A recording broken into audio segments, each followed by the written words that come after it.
आप सभी को मेरा यानी नीलम सक्सेना चंद्रा का प्यार भरा नमस्कार। जैसे कि कस्टमरी होता है, कुछ अपने बारे में बताना चाहूँगी कि मैं एक रेलवे ऑफिसर हूँ और जो है फ़िलहाल एडिशनल डिविजनल रेलवे मैनेजर के रूप में पुणे में कार्यरत हूँ। परंतु लिखना मेरा शौक़ है, मैं बचपन से लिखती आई हूँ और अब मेरी करीब 56 पुस्तकें प्रकाशित हो चुकी हैं और मैं दोनों भाषाओं में लिखती हूँ, इंग्लिश और हिंदी। और मुझे कई अवार्ड्स मिल चुके हैं, जैसे महाराष्ट्र हिंदी साहित्य अकेडमी द्वारा मुझे अवार्ड मिल चुका है, रेलवे मिनिस्ट्री द्वारा मिल चुका है, रविन्द्रनाथ टैगोर इंटरनेशनल अवार्ड मिल चुका है इंग्लिश पोइट्री के लिए। गुलजार जी द्वारा एक अमेरिकन एम्बेसी व मारुषि द्वारा आयोजित काव्य प्रतियोगिता में मुझे पुरस्कार मिल चुका है।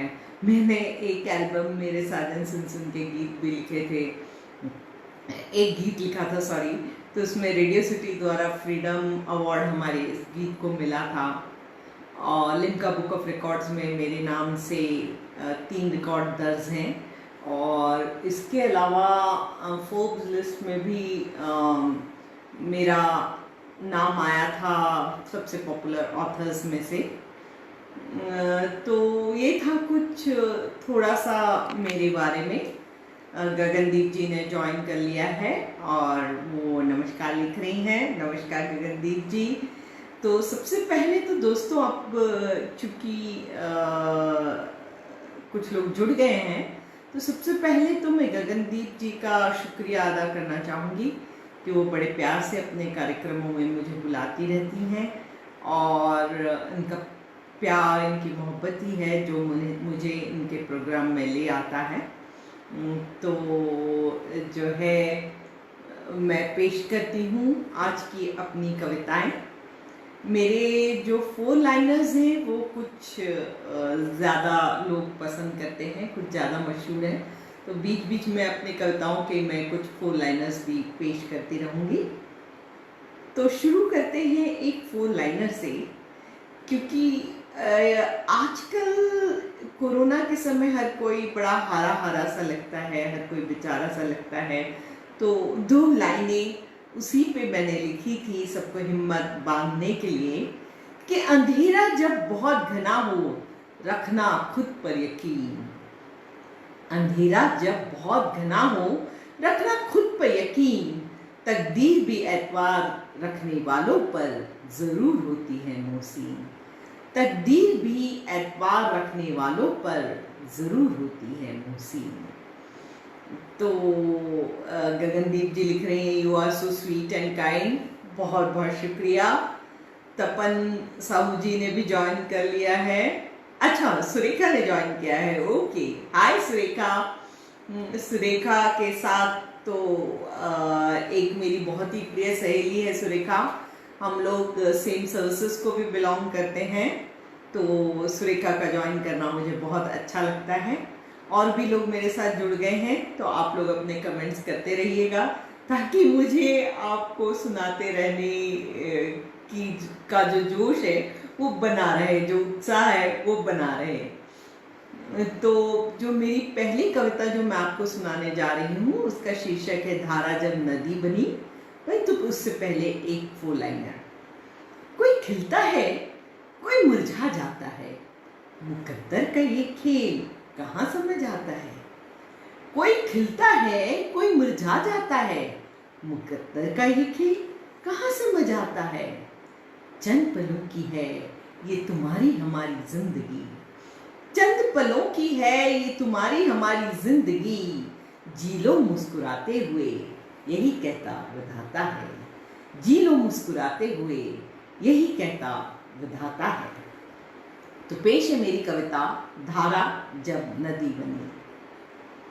उस धारा के हाथों को उस ऊंचे से पहाड़ ने बड़े ही प्रेम से पकड़ा हुआ था और उसके गालों से उसके गेसू उठाते हुए उसने बड़ी ही मोहब्बत भरी नजरों से उसे देखते हुए कहा, मैं तुमसे प्रेम करता हूं, मैं तुमसे प्रेम करता हूं। धारा पहाड़ के प्रेम से अभिभूत हो बहने लगी, कभी इठलाती हुई, कभी गीत गाती हुई। इतना विश्वास था उसे पहाड़ की मोहब्बत पर कि उसने कभी पहाड़ के आगे क्या है ये सोचा तक नहीं। वक्त बीता, पहाड़ का दिल बहलाने फिर कोई नई धारा आ गई थी और इस धारा को पहाड़ ने धीरे से धकेल दिया। वक्त बीता, पहाड़ का दिल बहलाने फिर कोई नई धारा आ गई थी और इस धारा को पहाड़ ने धीरे से धकेल दिया और छोड़ दिया उसे अपनी किस्मत के हाल पर। कुछ क्षणों तक तो धारा खूब रोई, गिड़गिड़ाई, पर फिर वो भी बह निकली किस्मत के साथ, अपनी पीड़ा को अपने आंचल में बड़ी मुश्किल से संभालते हुए। यह तो धारा ने पहाड़ से अलग होने के बाद और नदी का रूप लेने के पश्चात जाना कि उसके अंदर भी शक्ति का भंडार है, और फिर उसकी सुंदरता में चार चांद लग गए।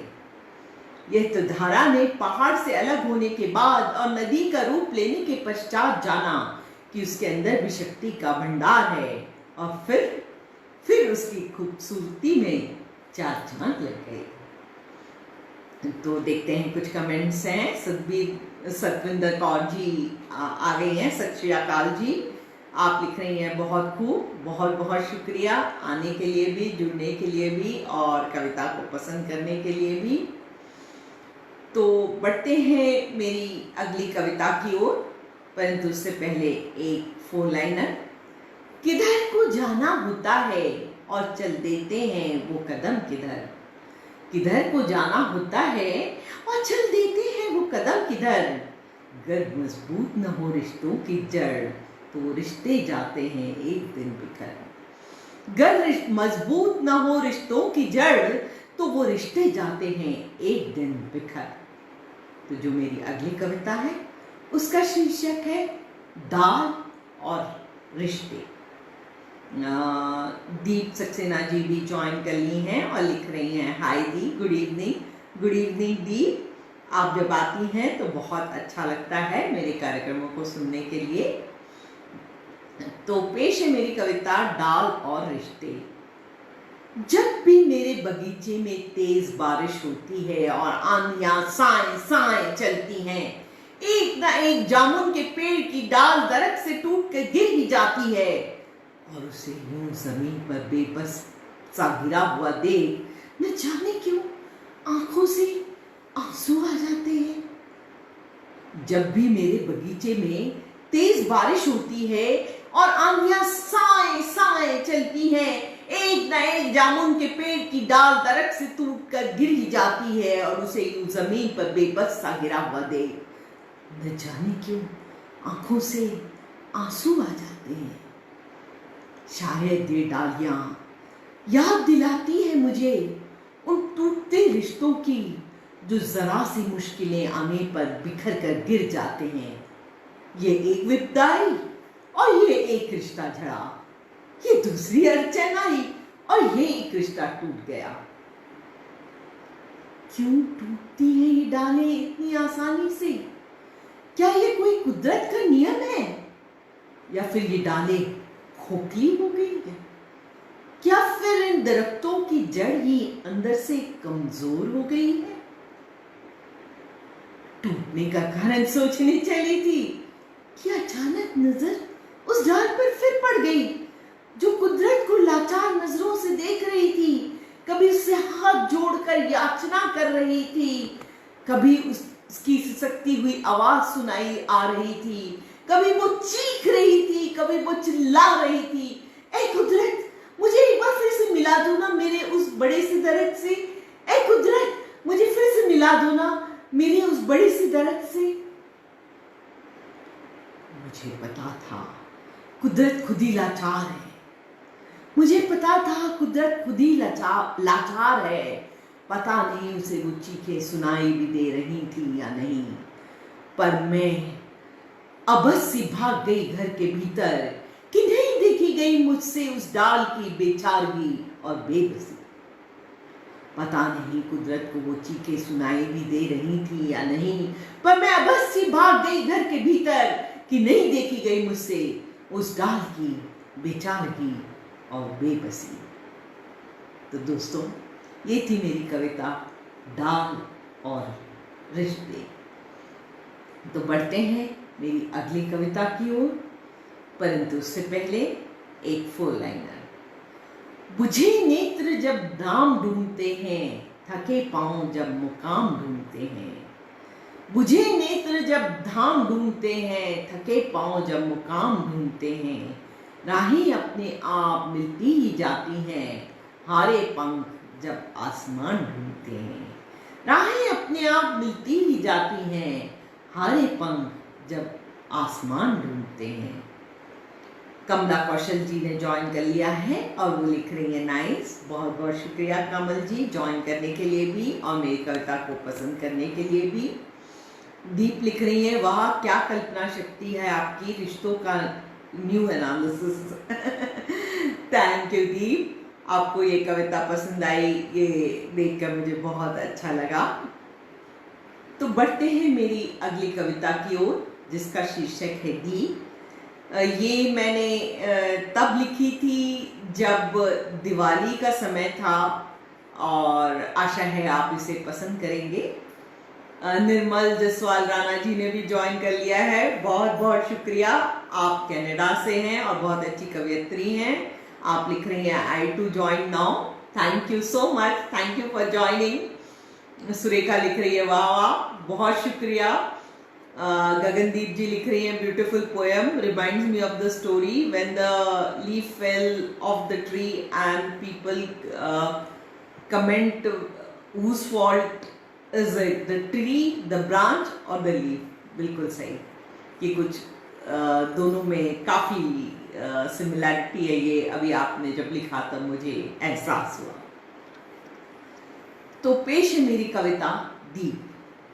बचपन में माँ मिट्टी के दीप बनाती थी, मैं उन्हें साथ बेचने जाती थी।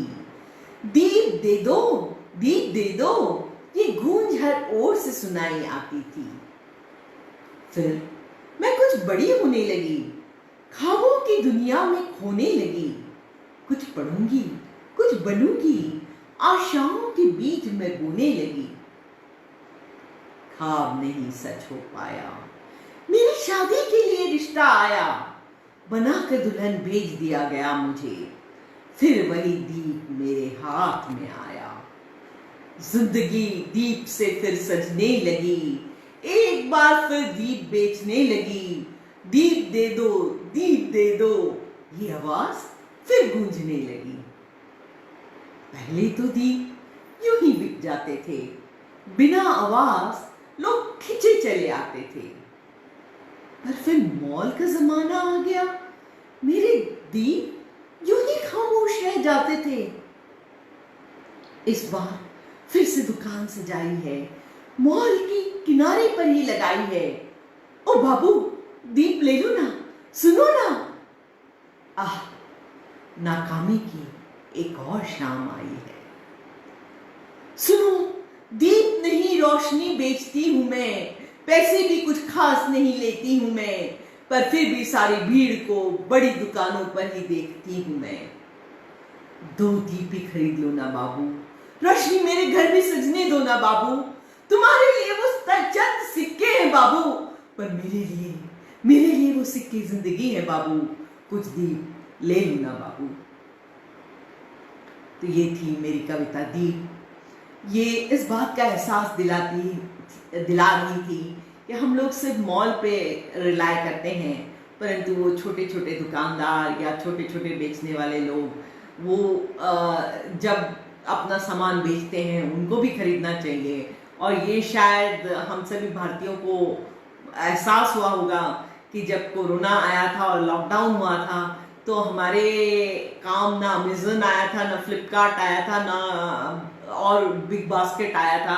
हमारे काम आए थे यही घर के आसपास वाले दुकानदार, वो दूध वाला, वो सब्जी का ठेले वाला। तो उसी एहसास को कहती हुई थी ये मेरी कविता। और जो है निर्मल जी लिख रही हैं, my pleasure, gorgeous, thank you so much Nirmal ji. तो अब बढ़ते हैं अगली कविता की ओर, परंतु उससे पहले एक 4 लाइनर। हराने वाली हर आवाज को काटने के लिए उठा लेना तुम हौसलों की तलवार।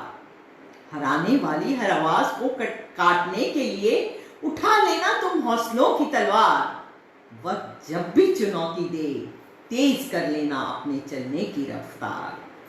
वक्त जब भी चुनौती दे तेज कर लेना अपने चलने की रफ्तार।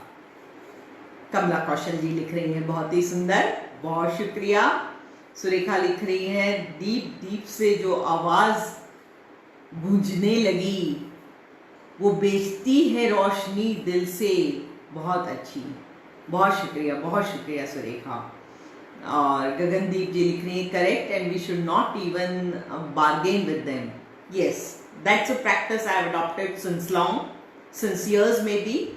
मैं रास्ते पे सब्जी बेचने वालों से, दीप बेचने वालों से, या छोटे मोटे जो भी लोग होते हैं जो बड़ी मुश्किल से अपनी 2 जून की रोटी कमा पाते हैं, उनसे कभी बार्गेन नहीं करती। निर्मल जी लिख रही हैं, क्या बात है, बहुत शुक्रिया निर्मल जी। तो अब जो अगली कविता है उसका शीर्षक है शकुंतला। ये मैंने बहुत साल पहले लिखी थी, जब मैं नागपुर में पोस्टेड थी। मैं इंडियन रेलवेज में पोस्टेड हूँ, तो जगह जगह ट्रांसफ़र होते ही रहते हैं। तो नागपुर के पास एक जगह है वरोरा, और उसमें एक जगह है आनंद वन। ये बाबा आमटे ने शुरू की थी, जो कि अब नहीं है। तो जब मैं उनका ये आनंद वन को देखने गई थी, तो वहाँ मुझे एक बालिका मिली जिसका नाम था शकुंतला। उसने मेरे दिल के तारों को छू लिया। शकुंतला के हाथ में जान नहीं थी, वो मूक और बधिर भी थी। जिंदगी ने उसे मायूस करने का प्रयास जरूर किया था, परंतु उसने हिम्मत नहीं हारी। आनंदन में रहकर उसमें एक नई स्फूर्ति आई, और उसने पैर से, कैन यू इमेजिन, अपने पैर से सुई धागे से वो कार्ड्स बनाती थी। उसको देखकर मैं सोचने लगी कि हम लोग कितनी छोटी छोटी चीजों से हार मान जाते हैं ना। और एक वो शकुंतला थी जो कि इतनी मुश्किलें होने के बावजूद हार नहीं मानी थी उसने। तो पेश है मेरी कविता शकुंतला। उससे पहले कुछ कमेंट्स आए हैं। कमला जी लिख रही हैं, करना ही चाहिए ये मेरी दीप वाली कविता पे लिख रही हैं, बहुत शुक्रिया कमला जी। तो मेरी कविता शकुंतला। घोर अंधेरा, गहरी शांति, पर फिर भी कहीं हिचकिचाहट थी। सोच रहे थे नैन कि ये क्या है, अरे ये तो निकले हुए आंसू की आहट थी। टूटी हर आशा, टूटा हर सपना था, बेगानी सी दुनिया में ये आंसू ही बस अपना था। ईश्वर की पूजा कर दिया वो आंसू उसको अर्पण। हाथों में जान नहीं थी, मूक बधिर भी कहलाती थी। दुखी थी, वीरान थी, टूटा उदास था मेरा मन। ईश्वर ने आशीर्वाद के हाथ उठाए, पहुंचा दिया मुझे आनंद वन। आशा और विश्वास के दीप जले, उमंग से मुस्कुराया मेरा तन मन। अपंग थी मैं, लाचार नहीं थी, अचानक मेरे पैरों में जान आई। कदमों में मेरे अरमान थे, मैंने पग के उंगली से सुई उठाई। अपंग थी मैं, लाचार नहीं थी, अचानक मेरे पैरों में जान आई। कदमों में मेरे अरमान थे, मैंने पग के उंगली से सुई उठाई। धागों से मैंने बुनी एक नई दुनिया, ख्वाबों से सजाए रंग। उन रंगों से हसीन है मेरी जिंदगी, आज मेरी जिंदगी में है तरंग। फैलाती हूँ अपनी कला से बस यही ईश्वर का संदेश और प्यार। जीना है तो हिम्मत से जियो दोस्तों, मत खोना कभी जिंदगी पे एतबार। फैलाती हूँ अपनी कला से बस यही ईश्वर का संदेश और प्यार। जीना है तो हिम्मत से जियो दोस्तों, मत खोना कभी जिंदगी से एतबार। तो ये थी मेरी कविता शकुंतला। सच हम लोग अपंग जो है अक्सर तन से नहीं मन से हो जाते हैं। तो एक ये जो शकुंतला थी इसने मेरी आंखें खोल दी और मुझे वो जिंदगी भर का पाठ पढ़ा गई। पता नहीं अभी वो शकुंतला कहाँ है और क्या कर रही है, पर मैं उसका नाम हरदम याद कर लेती हूँ जब भी मैं किसी चुनौती से गुजर रही होती हूँ या हार मानने लगती हूँ। संजय गुप्ता जी ने भी ज्वाइन कर लिया है और वो बढ़िया लिख रहे हैं। बहुत बहुत शुक्रिया संजय जी ज्वाइन करने के लिए भी और कविता को पसंद करने के लिए भी। दीप जी लिख रही है एंथुजियास्टिक पोएम। थैंक यू दीप जी। मैं एंथुजियास्टिक पोएम्स के लिए ही ज़्यादा जानी जाती हूँ। तो बढ़ते हैं मेरी अगली कविता की ओर, परंतु उससे पहले एक फोर लाइनर। लम्हे कहाँ बहुत हैं पर मैं जिंदगी बटोर रही हूँ। लम्हे कहाँ बहुत हैं पर मैं जिंदगी बटोर रही हूँ। पल पल की मिठास यूं चूसती हूँ जैसे मैं जन्मों की चोर रही हूँ। पल पल की मिठास यूं चूसती हूँ जैसे मैं जन्मों की चोर रही हूँ। सच पता नहीं जिंदगी कितनी बड़ी हो, परंतु जितने पल हमारे पास हैं, जितने क्षण हमारे पास हैं, उसे खुशी से जीना चाहिए। और यही मेरा नारा है, यही मैं अपनी कविताओं में लिखती हूँ और यही फॉलो करने की कोशिश भी करती हूँ। तो एक ये फैक्ट है कि कभी ना कभी डेथ आनी है और हमको इस दुनिया से चले जाना है। तो हर कोई ये सोचता है कि वो कैसे जाएगा। कुछ इसी सोच पर आधारित है मेरी ये कविता शाम और चाँद। इतने चुपके से आती है शाम कि कोई आहट नहीं होती। इतने चुपके से आती है शाम कि कोई आहट ही नहीं होती। न किसी से कर्कश बोलकर वो उसका चैन लूटती है, न कड़वापन भूल माहौल को कसैला करती है, न किसी की छाती पर खंजर भेजती है, न किसी पर वार कर उसे कमजोर बनाती है।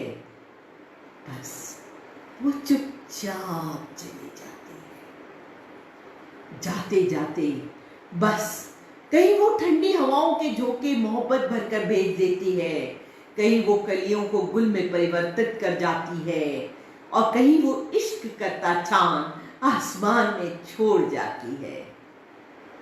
जाते जाते शाम की बात कर रही हूँ।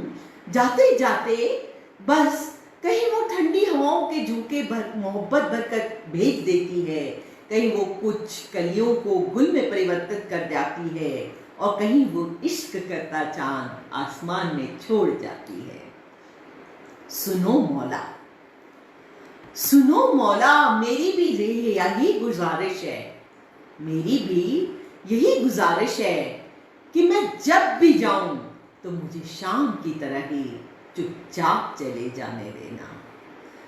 ऐ मौला, मेरी भी यही गुजारिश है कि मैं जब भी जाऊं तो उस शाम की तरह ही मुझे चुपचाप चले जाने देना। तो ये थी मेरी कविता शाम और जाना। देविंदर कौर जी ने भी ज्वाइन कर लिया है, आपको देखकर बहुत अच्छा लगता है। गुड इवनिंग देविंदर जी, और आप लिख रही हैं very good views. Thank you so much. तो बढ़ते हैं मेरी अगली कविता की ओर, जिसका शीर्षक है बेवकूफ चकोर। परंतु उससे पहले एक फोर लाइनर। न दिवाली न ईद को तरसता है तो सिर्फ तुम्हारे दीद को तरसता है। न दिवाली न ईद को तरसता है तो सिर्फ तुम्हारे दीद को तरसता है। और जब तुम नजर नहीं आते जानम, आंखों से पानी न जाने क्यों बरसता है। और जब तुम नजर नहीं आते जानम, आंखों से पानी न जाने क्यों बरसता है। दीप सक्सेना जी लिख रही है, वाओ, इश्क करता चांद आसमान में छोड़ जाती है। बहुत ही सुंदर, बहुत शुक्रिया। अगली पोएम भी कुछ इश्क पे ही है। मीनाक्षी भसीन जी ने भी ज्वाइन कर लिया है। आपको ज्वाइन करने के लिए बहुत बहुत धन्यवाद। और आप लिख रही हैं बहुत सुंदर, आपका शुक्रिया। निर्मल जसवाल राणा जी लिख रही हैं चुपचाप चले जाऊं। जी हाँ, चुपचाप चले जाना बहुत अच्छा लगेगा मुझे। तो बढ़ते हैं मेरी अगली कविता की ओर। बेवकूफ चकोर। कितनी बेवकूफ होती है ना वो चकोर भी, कितनी बेवकूफ होती है ना वो चकोर भी।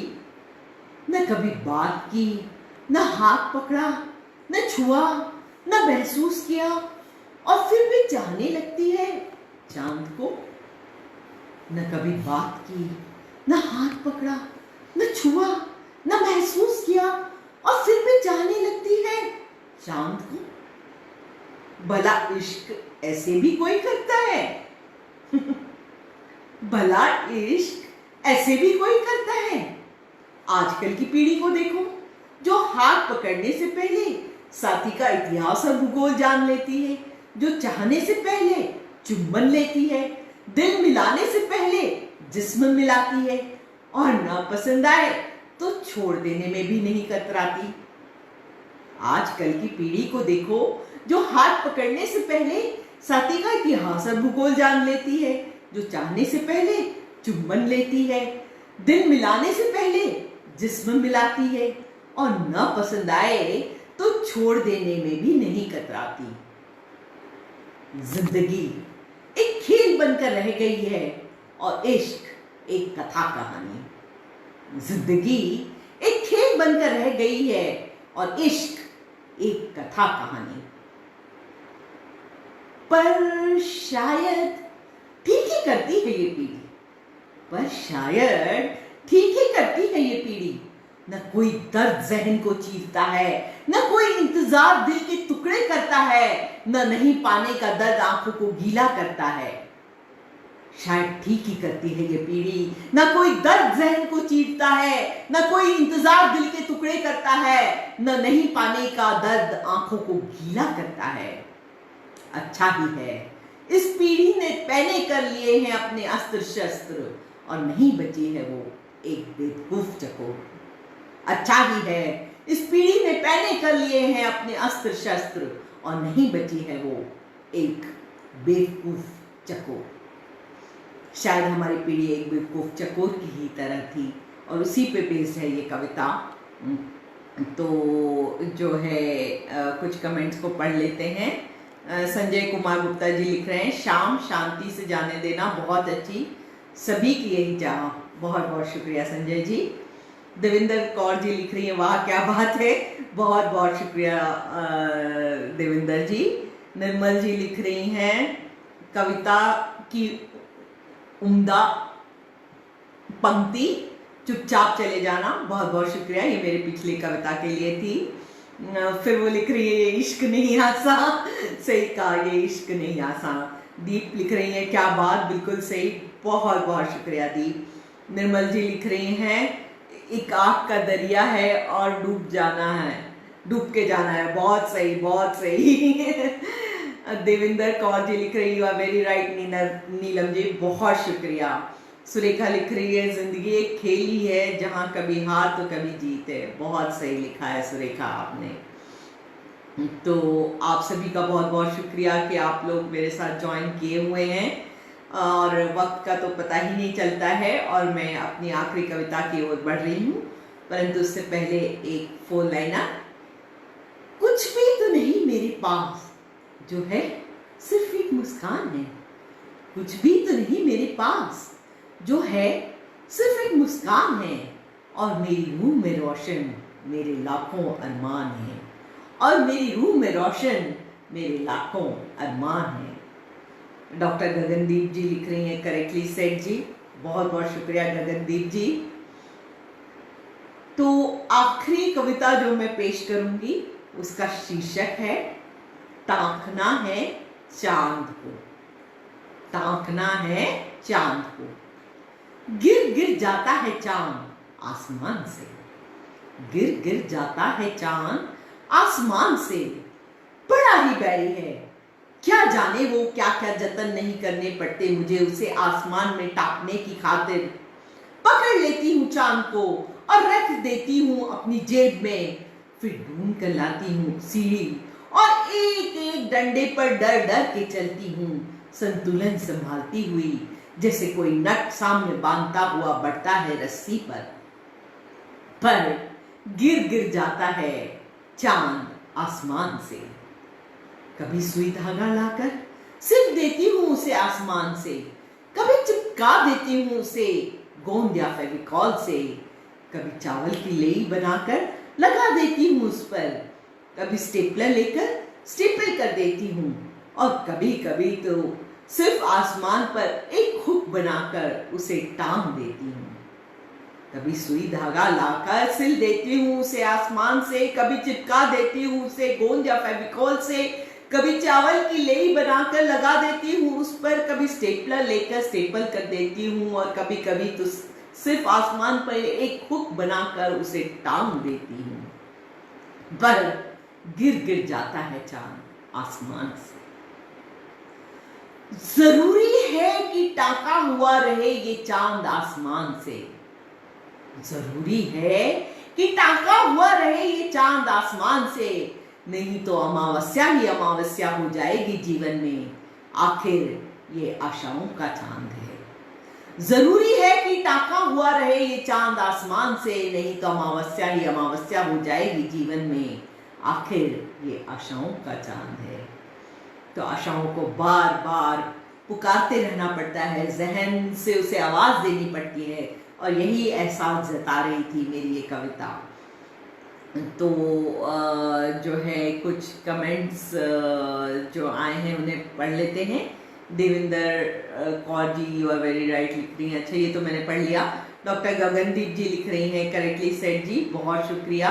और वो आगे लिख रही हैं, your 4 liners are always ahead, thank you so much. आपको पसंद आए और आपने मुझे यहाँ बुलाया, इसके लिए मैं आपका बहुत बहुत शुक्रिया लेती हूँ, कहती हूँ। और अब आप सभी से रुखसत लेने का वक्त आ गया है, तो अंत करना चाहूँगी ईश्वर को स्मरण कर। कुछ कमेंट्स और आए हैं। डॉक्टर गगनदीप लिख रही हैं, आशाओं का चांद, वाह, बहुत शुक्रिया, बहुत शुक्रिया। दीप जी लिख रही हैं, वेरी वेरी गुड कंपोजिशन, आपका भी बहुत बहुत शुक्रिया दीप जी।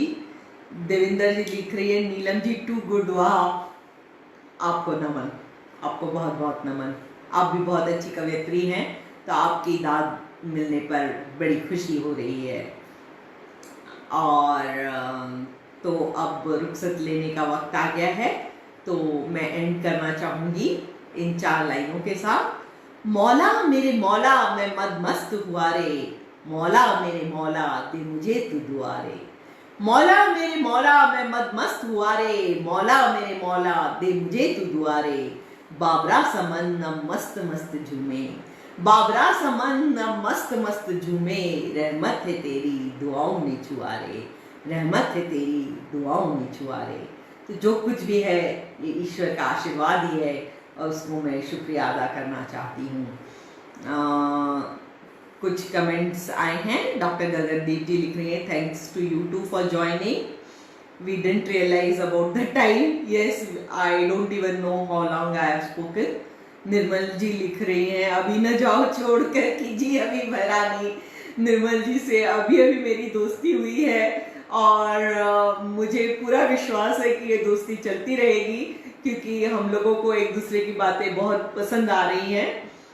और वो आगे लिख रही हैं, so nice, see you again. तो आप सभी को शुक्रिया मुझे ज्वाइन करने के लिए, मुझे सुनने के लिए, और अच्छे अच्छे कमेंट्स देने के लिए, जिससे मेरा उत्साहवर्धन होता रहा। नमस्कार।